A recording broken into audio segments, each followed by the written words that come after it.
नमस्कार, times now Navbharat पर आपका स्वागत है। आपके साथ मैं हूं राकेश पांडे। शाम के 5 बजने वाले हैं। वक्त हो गया है देश के सबसे पसंदीदा डिबेट शो राष्ट्रवाद का। राष्ट्रवाद यानी देश से बढ़कर कुछ नहीं। और जब बात राष्ट्र की तो आज सवाल की राष्ट्र के अभिन्न हिस्से जम्मू कश्मीर में सियासी पार्टियां क्या आतंकवादियों के सहारे चुनावी मैदान में? पीडीपी और नेशनल कॉन्फ्रेंस बार बार प्रतिबंधित संगठन जमाते इस्लामी की पैरोकारी कर रही है। आज एक बार फिर महबूबा मुफ्ती ने जमाते इस्लामी के बैन का विरोध किया खुलकर। केंद्र की मोदी सरकार पर कई आरोप लगाए, लेकिन सवाल उठ रहे हैं कि संगठन आतंकियों का मददगार है तो उसकी पैरवी क्यों, उस पर बैन का विरोध क्यों? सवाल यह भी उठ रहे हैं कि जिस आतंकी अफजल गुरु को संसद हमले के आरोप में सुप्रीम कोर्ट ने फांसी की सजा दे दी, उसके लिए आंसू क्यों बहाए जा रहे हैं? क्या उमर अब्दुल्ला चुनाव जीतने के लिए अफजल गुरु की फांसी के विरोध में उतर आए? इसी मुद्दे पर डिबेट, लेकिन पहले रिपोर्ट देखिए।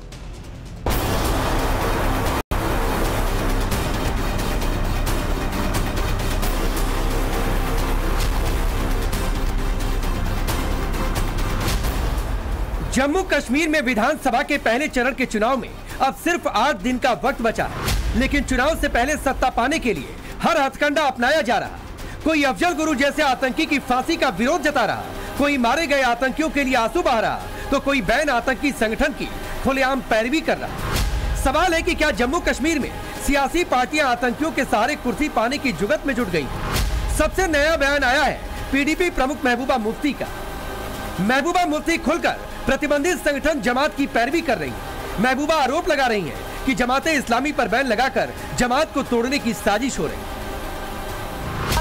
जमात इस्लामी इलेक्शन लड़े दौरान फिक्र जमात इस्लामी लगाई बैन 3 स्कूल कर बंद 3 बागन कोर कब्जा तम थ बैन लगे 3 पार्टी टुकर कर पीडीपी टुकर कर वतान बुसो जमात इस्लामी कैंडिडेट ब्या दपान बुसो जमात इस्लामी कैंडिडेट मगर असली जमात इस्लामी तिम अजाबस मज तिम जेलन मज तिम NIA पत तिम ED पत तिम तमाम एजेंसी पत बस दिल्ली सरकारस वन अगर तुम यहां जमात इस्लामी गि जमहूरियत हिस्स बन मसला कश्मीर कत जमहूरियत किस दायरस मज कर तेल तुलो तिम बैन थोद 3 बाग त्रेव यल 3 स्कूल त्रेव यल। जमाते इस्लामी पर 2019 से बैन है, जिसका बैन हाल ही में अगले 5 साल के लिए बढ़ा दिया गया। लेकिन जमाते इस्लामी ने इस बार के विधानसभा चुनाव में अपने कई उम्मीदवार निर्दलीय के तौर पर उतारे। जमात के चुनाव लड़ने का समर्थन पहले ही पीडीपी और फारूक अब्दुल्ला की पार्टी खुलकर कर चुकी है। तो इन चीजों को लेके बहुत ज्यादा नाराज हो जाते हैं। आपको तो इन चीज़ों का खैर मकदम करना चाहिए कि वो लोग जो 30 साल 35 साल जम्मू कश्मीर को इस मुल्क से अलग करने के लिए जो है बात कर रहे थे, आज वो इस मुल्क के आईन पे जो है हल्फ उठाने के लिए तैयार हैं। ये बुरी बात तो हो नहीं सकती, ये तो अच्छी बात है। मैं तो ये उम्मीद कर रहा था कि उनके ऊपर जो बैन लगा हुआ था वो बैन अगर उठ जाता तो अपने सिंबल और अपने पार्टी के नाम पे इलेक्शन लड़ते। चलिए, नहीं हुआ। अगर आज़ाद उम्मीदवार ही सही उतरे मैदान में, देखते हैं कौन कहाँ पे खड़ा। बहुत अच्छी खुशी की बात है। इसके बजाय वो चोरी छुपी किसी और को वोट दें। अच्छा है कि वो खड़े हो जाएं और आगे आएं इस रियासत को अच्छा करने के लिए। बहुत अच्छी बात है, पर मैं कहती हूँ गवर्नमेंट ऑफ इंडिया को जमात इस्लामी के ऊपर बैन हटाना चाहिए, क्योंकि अगर इस मुल्क में कम्युनल जमातें जैसे जो पूरे मुल्क में जहर फैला रही हैं इस वक्त, मैं उनका नाम नहीं लेना चाहती हूँ, जो जुलूस निकालते हैं, जो मस्जिदों पे पत्थर मारते हैं, जो मुसलमानों को लिंच करते हैं, आप उन पे तो बैन नहीं लगाते हैं। जमात इस्लामी जो एक ऐसी ऑर्गेनाइजेशन जिसका तालीम में बहुत बड़ा रोल रहा है, जिन्होंने सैलाब में बहुत बड़ा काम किया, जिन्होंने कोविड में लोगों की बड़ी मदद की, उनके ऊपर बैन लगा दिए। क्यों लगाया बैन? अगर आप चाहते हैं कि वो इलेक्शन में हिस्सा ले रहे हैं, बहुत अच्छी बात है, पर उस जमात के ऊपर से बैन हट जाए। वो संगठन जो कश्मीर को हिंदुस्तान से अलग करने की बात करता हो, जो आतंकियों का खुला समर्थन करता आया हो, महबूबा मुफ्ती और फारूक अब्दुल्ला की पार्टी उस संगठन का खुला समर्थन कर रही है और बैन हटाने की मांग कर रही है। इतना ही नहीं, चंद दिन पहले ही उमर अब्दुल्ला ने आतंकी अफजल गुरु के लिए आंसू बहाए थे और अफजल गुरु की फांसी का पुरजोर विरोध किया था। See, my unfortunate thing was that the J&K government had nothing to do with Afzal Guru's execution. Otherwise, you would have had to do it with the permission of the state government, which I can tell you in no uncertain terms would not have been forthcoming. It wouldn't have. We wouldn't have done it. I don't believe that any purpose was served by executing him. I don't. Because I don't believe in the infallibility of the system of the courts. And evidence has shown us time and time again that may not be in India, but in places where you have executed people and then found that you were wrong. PDP और national conference के साथ साथ जम्मू कश्मीर की अपनी party भी जमाते इस्लामी के चुनाव में उतरने का खुला समर्थन कर रही है। देखा हमने कि जमात इस्लामी जो बायकॉट करती थी वो अच्छा है।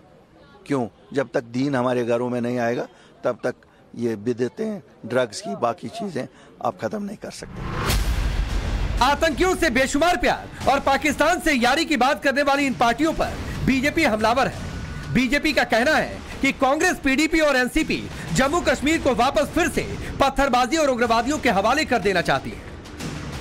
पीडीपी का यह कहना कि वो एक band terror outfit Jamaat Islami के साथ खड़ी, इससे स्पष्ट हो जाता है कि भले वो पीडीपी हो, भले वो नेशनल कॉन्फ्रेंस हो या भले वो कांग्रेस पार्टी हो, इन तीनों को कुछ कनेक्ट करता है तो ये सिर्फ सेपरेटिस्ट को बैक करते हैं और सॉफ्ट सपोर्ट आतंकवादियों को देते हैं। तभी जम्मू कश्मीर के बीच में दो चॉइसेस हैं। एक तरफ भारतीय जनता पार्टी है जिनके शासन के अंदर स्टोन पेल्टिंग जीरो हो चुकी है, वहीं पीडीपी, नेशनल कॉन्फ्रेंस और कांग्रेस पार्टी है जिसमें से एक पार्टी कहती है कि वो आतंकवादी अफजल गुरु की हैंगिंग के खिलाफ है, एक पार्टी आर्टिकल 370 को वापस से लाने की बात करती है जिससे आतंकवाद वापस से जम्मू कश्मीर के अंदर चरम सीमा पर पहुंचे, और तीसरी पार्टी पीडीपी जो है वो जमात इस्लामी जैसी बैंड टेरर आउटफिट के पक्ष में खड़ी होती हुई दिख रही है। देखिए, स्पष्ट तौर पर नजर आता है कि उमर अब्दुल्ला जी को अपनी सीटें हारती दिख रही हैं, इसलिए वापस अफजल गुरु को याद कर रहे हैं।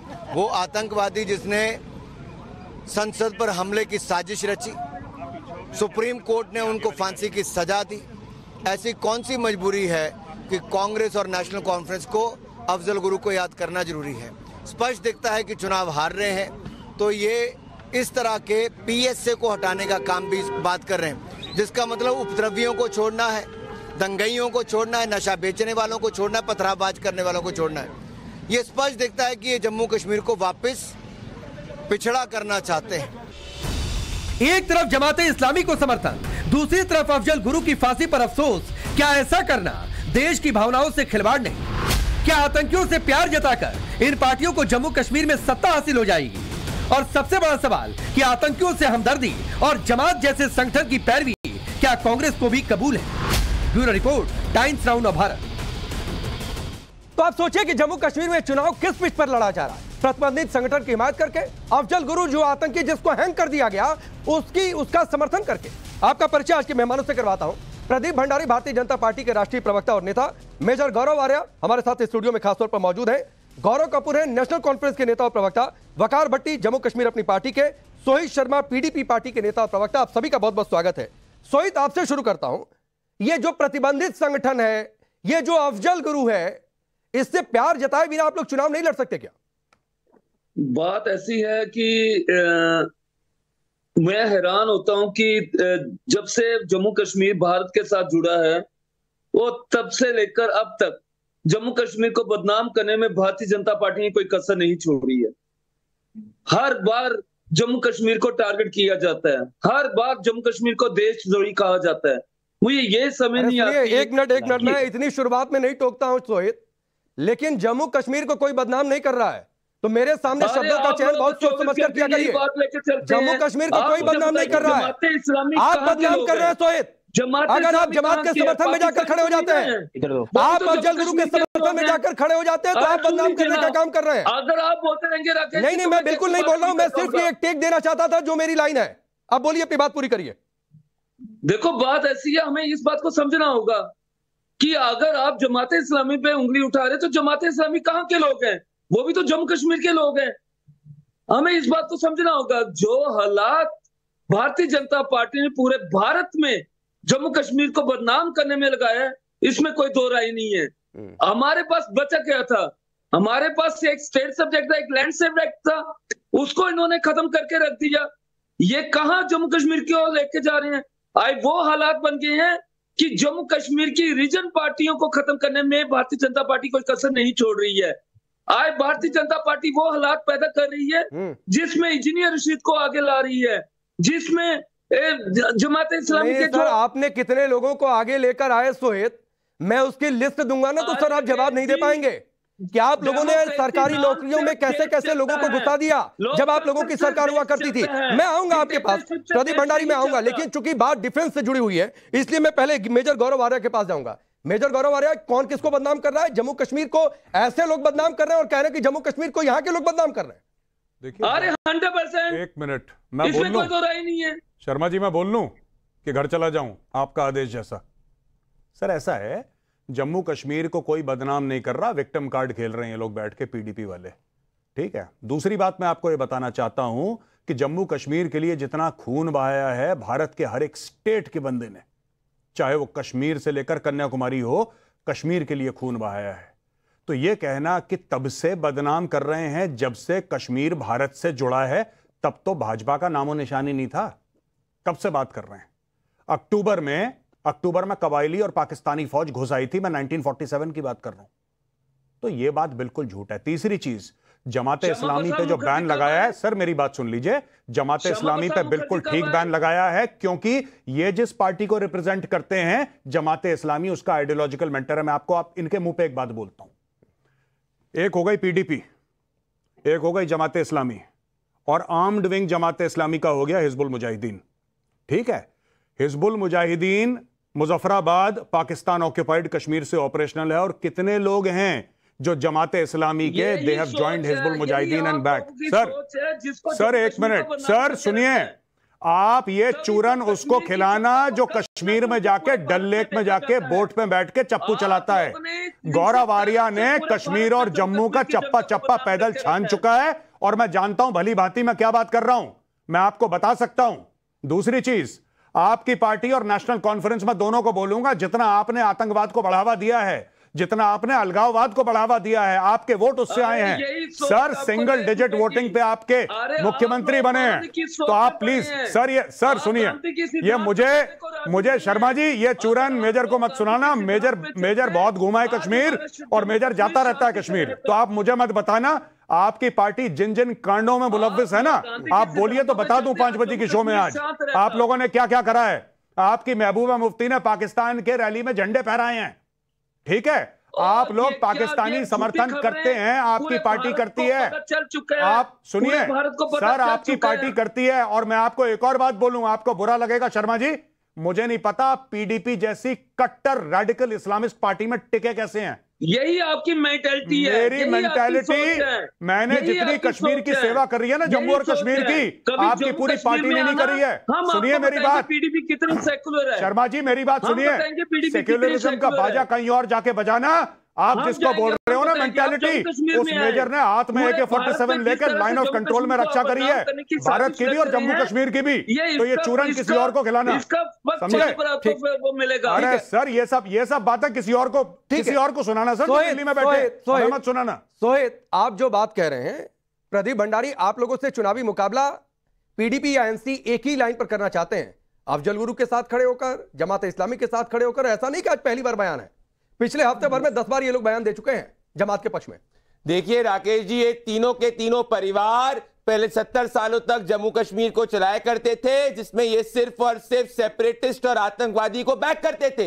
ये ऐसा जम्मू कश्मीर चाहते हैं जहां लाल चौक पे तिरंगा ना फहराया जाए। मैं बताता हूं इनको चिड़ क्या मची है। इनको चिड़ इस बात की है कि पत्थरबाजियां 99% कम हो गई है। इनको चिड़ इस बात की है कि सुरक्षा कर्मियों की शहादत जो है वो 56% कम हुआ है। सुरक्षा के हमारे जवान जो वहां पे डटे हुए, इनको दिक्कत इस बात की है कि आतंकवादियों की भर्ती 23% कम हुई है। इनको दिक्कत यह है कि अलगाववादियों की हड़ताल 86% कम हुई है। इनको दिक्कत है कि आतंकी घटनाएं 32% कम हुई है। इनको दिक्कत है कि हथियार बरामदगी 77% कम हुई है। इनको दिक्कत है कि जम्मू कश्मीर के अंदर 30,000 नई नौकरियां आई है। इनको दिक्कत है कि 70,000 करोड़ का निवेश आया है। इनको दिक्कत इस बात की कि जम्मू कश्मीर का स्टेट जीडीपी जो है वो 80,000 करोड़ से बढ़कर 1,42,000 करोड़ हो चुका है। और इनको दिक्कत इस बात की है कि पहले ये यासीन मलिक जैसे लोगों के साथ, जैसे आतंकवादियों के साथ बैठ के चाय बिस्कुट एक मिनट प्रदीप भंडारी एक मिनट।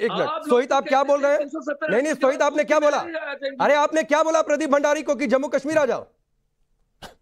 किनको? आपने प्रदीप भंडारी को बोला जम्मू कश्मीर आ जाओ? अरे हमने ऐसा तो कुछ नहीं कहा। नहीं, आपको क्या लगता है? मैंने ये कहा कि आप जम्मू कश्मीर में आके देखें। अरे आया हूं लाल चौक पे तिरंगा फहराया। मैं ये कह रहा हूं, 15 अगस्त मैं ये कह रहा हूं जम्मू कश्मीर में आके देखिए जो हालात बनी है। जम्मू कश्मीर भारत का अंग है। राहुल गांधी की सोच होगी जम्मू कश्मीर के बाहर के लोगों को आउटसाइडर बोलने की। भारतीय हम सब पहले जम्मू कश्मीर के हो, उत्तर प्रदेश के हो, बिहार के हो, हम सब भारतीय हैं। बंद करिए अलगाववाद और आतंकवाद की सोच। जमात इस्लामी जिसके तार हिजबुल मुजाहिदीन से जुड़े जो उरी टेरर अटैक के अंदर पाई जाती है, तब तक आतंकवादियों का परस्त करते रहेंगे। ठीक, मैं गौरव कपूर के पास जाता हूं। अरे रुकिए, सोहित हो गया। आपकी लाइन लेंगे इस पर, गौरव कपूर भी अलग लाइन नहीं ले लेंगे। गौरव कपूर, इतनी सिंपैथी और एक इतिहास है कि शायद जो आप लोगों का प्रोपेगेंडा था कि बैकड्रॉप से कैसे लोगों को घुसा दिया जाए, आप मानते ही नहीं है कि समस्या कहां पर है, आप कहीं और क्रिएट कुछ और करना चाहते हैं। देखिए राकेश जी, मैं उम्मीद करता हूं कि मैं हमारे मेजर साहब जो बोल रहे थे वो भी बड़े ध्यान से सुना, और मेरे भाजपा के जो मित्र थे वो भी जो बोल रहे थे बड़े ध्यान से सुना, और उम्मीद करता हूं कि अब मैं जब जवाब दूंगा तो वो जरा सुनेंगे आराम से बिना डिस्टर्ब किए, क्योंकि मैंने किसी के बीच बोला नहीं। मैं पहले जवाब देना चाहता हूं। हमारे भाजपा के मित्र कहते हैं कि पीछे 70 साल इन लोगों ने वहां ये किया वो किया, फोन किया। आप मुझे बताएं, अगर 70 साल नेशनल कॉन्फ्रेंस और कांग्रेस ने अगर रूल किया तो क्या वो सेल्फ मेडेड सरकार बनी या जम्मू कश्मीर के लोगों ने, अवाम ने जिताया? 70 साल अगर रहे तो लोगों ने जिताया। तो लोगों ने अगर जिताया तो इट्स मीन कि हम लोग डिजर्व करते थे, तभी पब्लिक ने जिताया। और पब्लिक का जो जनता का जो फैसला होता है वो सर पर ये होता है मेरे ख्याल से। तो इसलिए बाकी 10 सालों में भाजपा ने यहाँ क्या किया उसका छोटा सा डेमो पार्लियामेंट्री इलेक्शंस में आपने देख लिया कि आपकी क्या हालत हुई। आपका 3 में से आप 2 पे चले गए, और 2 में से जो आपके एमपी जीते हैं वो 3.5 लाख 4 लाख वोट उनको कम पड़े। बाकी जो फुल पिक्चर है वो हम आपको जो अभी इलेक्शन होने वाले स्टेट उसमें हम दिखा देंगे। बाकी मेजर साहब ने कहा कि जो एनसी है जिसने जम्मू कश्मीर के अंदर, पीडीपी एनसी है जिसने मिलिटेंसी को लाया। मैं मेजर साहब को ये चीज कहना चाहूंगा, मेजर साहब की तो नॉलेज मेरे से तो बहुत ज्यादा है क्योंकि वो एक्सपर्ट भी हैं, सब कुछ हैं। मैं मेजर साहब को एक चीज कहना चाहूंगा, आपको याद होगा जब हमारा जो प्लेन हाईजैक हुआ था उस वक्त जो टॉप मिलिटेंट था जो हमारे कोट बलवाल जेल में था, अजहर महमूद, उसको छोड़ने के लिए जो सेंटर की सरकार थी वो कितनी तावली थी। और उस वक्त अगर स्टैंड लिया था तो डॉक्टर फारूक अब्दुल्ला ने लिया था।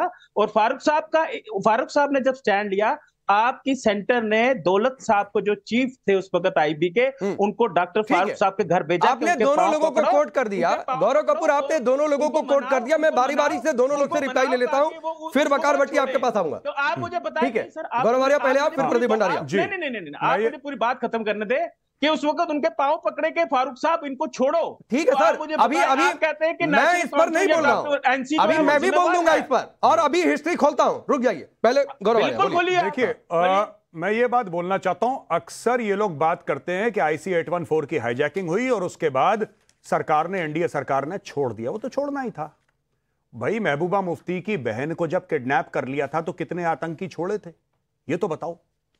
महबूबा मुफ्ती के वालिद साहब कौन थे ये भी बताओ। आप ये भी बताओ कि जब कश्मीरी पंडितों को खदेड़ा जा रहा था वैली से, तो उस समय at that point on time Bharat का होम मिनिस्टर कौन था, जरा ये भी बता दो। फिर आप ये भी बता दो कि अपने आजाद साहब जो कांग्रेस में थे, कांग्रेस छोड़ दिया, जब उनके साले साहब को आतंकवादियों ने किडनैप कर लिया था तो कितने आतंकी छोड़े। अच्छा, ये लोगों को पता नहीं है, लोगों को IC 814 पता है, बाकी लोग भूल गए। अरे रूबिया सईद को जब किडनैप करा था तो छोड़ा गया था आतंकवादियों को। ओ भाई, जब वहां पे 100, 150, 200 इंडियंस को किडनैप वहां पे कर लिया, तालिबान ने उनको घेर लिया, तो नहीं छोड़ना था। कोट बलवल जेल की बात कर रहे हैं।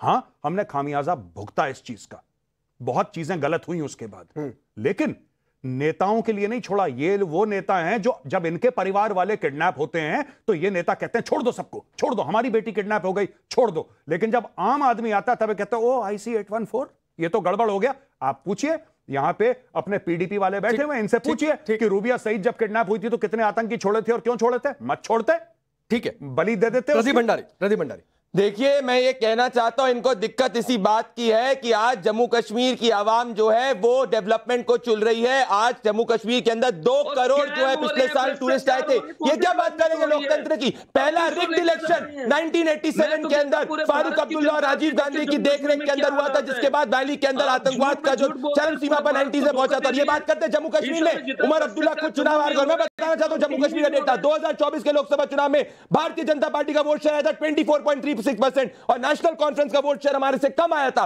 जम्मू कश्मीर की जनता ने हमको चुना है, ना कि इनको उमर अब्दुल्ला को। उमर अब्दुल्ला भी अपना चुनाव आगे और महबूबा मुफ्ती भी अपना चुनाव आगे। ठीक है, मैं गौरव कपूर इन दोनों लोगों ने अपनी बात कही। और सर आप लोगों ने अपनी सरकार चलाकर क्या किया, एक वो भी डेटा रख देता हूं, फिर वकार भट्टी आपके पास आऊंगा उस पर जवाब के लिए। सुनिए सर, अरे सुनिए, सोहित भाई लगातार नहीं बोलते, प्लीज रुक जाइए। सभी यहां पर लोग समझदार हैं, सब एक दूसरे के बीच में बोल सकते हैं, तो ऐसा नहीं करते हैं। तनवीर सलीम डार 1991 में अपॉइंट किया था मुफ्ती मोहम्मद सईद ने जब सीएम थे, और वो बटालियन में था। और वो काम क्या करता था कि बटालियन में रहकर आतंकियों के हथियार जो है वो रिपेयर किया करता था। ये काम आप लोग करते थे। अफाक अहमद डानी, जिसे वहां की सरकार ने अपॉइंट किया था, मैनेजर था Baramulla central cooperative bank limited में। ड्रग्स बेचकर और जो पैसा आता था उससे आतंकियों को फंड करता था। इफ्तिखार अंद्राबी प्लांटेशन सुपरवाइजर, लश्कर और हिजबुल के लिए अंडरग्राउंड वर्कर के तौर पर काम करता था।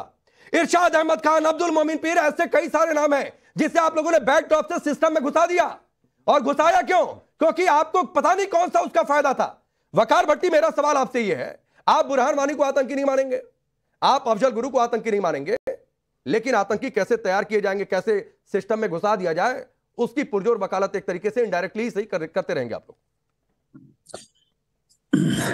जैसे आपने आज दिन तक हिंदुस्तान ने नाथुराम गोडसे को आतंकवादी नहीं माना, जैसे आपने 1984 के सिखों के कातलों को आतंकवादी नहीं माना, जैसे 2002 के गुजरात के दंगा करने वाले हजारों मुसलमानों को शहीद करने वालों को आतंकवादी नहीं माना, जैसे आपने सैकड़ों हजारों मुसलमानों को जिनोसाइड करने वाले गाय के नाम पे, लव जहाद के नाम पे, जो गाय के नाम पे बगवादारी है, उनको आतंकवादी नहीं मानते, तो पहले खुद को देखिए। वकार भट्टी, हमने नाथुराम गोडसे को फूलमाला नहीं पहनाई, और आपने सरतन से जुदा के जो नारे लगाए, जम्मू कश्मीर में या तो इस्लाम में आ जाओ और या तो फिर कश्मीर घाटी छोड़कर चले जाओ, कश्मीरी पंडितों को, उन लोगों को आपने आतंकवादी मान लिया क्या? देखिए, अगर कश्मीरी पंडितों का इतना ही दर्द है, आप सबको इतना ही प्यार है, इतनी मोहब्बत है, तो 30 साल से खाली डिबेट ही क्यों कर रहे हो? बसा लो ना भाई, 370 खत्म किया आपने। नहीं, मेरे हिस्से का काम है मेजर गौरव आर्या कि मैं डिबेट करूं, सवाल पूछूं, लेकिन वकार भट्टी के हिस्से का काम यह है कि ये अफजल गुरु के साथ जाकर खड़े हो जाएंगे। इनके हिस्से का काम यह है कि बुरहान वानी के साथ जाकर खड़े हो जाएंगे। इनके हिस्से का काम है कि आतंकी को गोली लग जाए तो यहां बैठकर आंसू बहाने लगेंगे। मैं चुनाव कंटेस्ट कर रहा हूं, फिर भी टाइम लेके आपके पास आता हूं, क्योंकि मुझे अभी तो सर ठीक है, आप अपनी बात कहने के लिए आ रहे हैं तो आपकी बात मैं रख रहा हूं, ऐसा थोड़ा नहीं कि आपकी बात मैंने दबा दी है। अभी मेजर साहब भी मुस्कुरा रहे हैं, अभी उन्होंने भी कुछ ना कुछ पूछना होगा, तो पहले मुझे बात रखने दीजिए। देखिए, मसला ये है कि जब तक आप लोग हकीकत को नहीं पहचानेंगे, हकीकत ये है कि जम्मू कश्मीर के लोगों के साथ आपने जो प्रॉमिस किए हैं, वादे किए हैं, उन वादों के ऊपर दोबारा आइए। जो एग्रीमेंट हमसे किया है, उस एग्रीमेंट के ऊपर जब तक आप नहीं आएंगे, यहाँ जम्मू कश्मीर में ये सब चलता रहेगा, नॉर्मल है। नहीं, ठीक है गौरव आर्या, तो क्या करें? इनकी हकीकत समझने का मतलब यह है कि बुरहान वानी को आतंकी न करें, इनकी हकीकत समझने का मतलब है कि अफजल गुरु को आतंकी ना कहें, इनकी हकीकत समझने का मतलब है कि जो आतंकी इन्फिल्ट्रेट करके आए, आप जैसे जो जवान वहां पर खड़े, फूलमाला पहना दें। देखिए, 2016 में ना जुलाई में 19 RR गई थी और 3 गोलियां मारी थी बुरहान वानी को। आज की तारीख में बुरहान को कोई पूछता नहीं।